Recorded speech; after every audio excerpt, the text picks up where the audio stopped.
Bonjour et bienvenue pour une nouvelle vidéo de FGV News. Aujourd'hui on va parler tourisme, Air Tahiti Nui. Si on ferme à nouveau, ce n'est pas du Covid que l'on va mourir.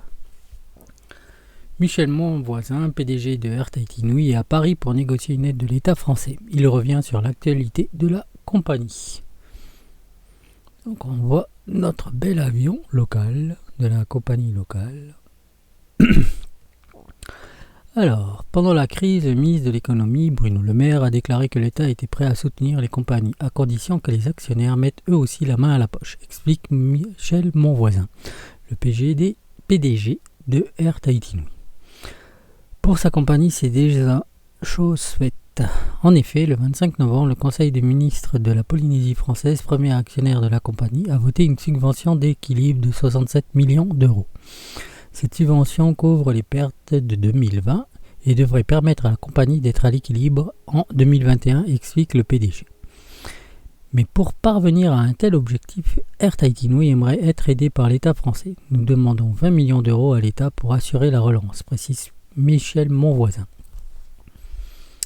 La compagnie qui possédait 140 millions d'euros de trésorerie transporte toujours plus de 50% des touristes vers l'archipel. C'est un acteur majeur du développement du tourisme polynésien qui représente 17% du PIB polynésien. Sans elle, l'objectif de 220 000 avant crise visiteurs par an fixé par les autorités sera difficilement réalisable. Air Tahiti Nui peut compter sur les Américains. La reprise d'activité est plutôt encourageante, notamment sur le marché américain. Malgré une réouverture tardive des frontières, la compagnie observe sur le segment Paris-Los Angeles-Papeete plus de 80% de remplissage jusqu'à Noël et une bonne résilience du point à point. Les Américains vont à Paris. Reste maintenant à savoir si l'effet de la réouverture avec les Revenge Traveler américaines durera. Air Tahiti Nui peut en tout cas compter sur une solide alliance avec American Airlines qui la vend très bien sur le continent américain. Avec la basse saison qui arrive en janvier et février, les fréquences devraient passer de 5 à 3 vols à la mi-janvier. Mais l'actualité est désormais si incertaine que le PDG préfère rester prudent. On est attentif à la demande et assez souple. S'il faut passer en quotidien, on le fera. A l'inverse, il ne veut pas croire à la fermeture à cause du variant Omicron. Si on ferme à nouveau, ce n'est pas dû au Covid que l'on va mourir.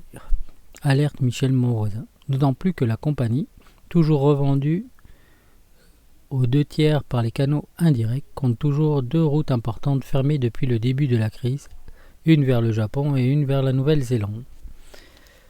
Concernant la grève générale qui frappe actuellement la Polynésie, le dirigeant se veut rassurant. Les solutions ont été trouvées, les clients étant acheminés par ferry en cas d'annulation de vol intérieur. Voilà. Notre compagnie a encore besoin de sous.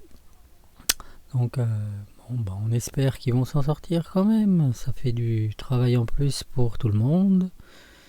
Et ça fait un peu venir du monde, des touristes qui dépensent un peu de sous chez nous. Voilà, écoutez, si vous avez des commentaires, des questions, surtout, n'hésitez pas. Et surtout, abonnez-vous. Ciao, bye, nana.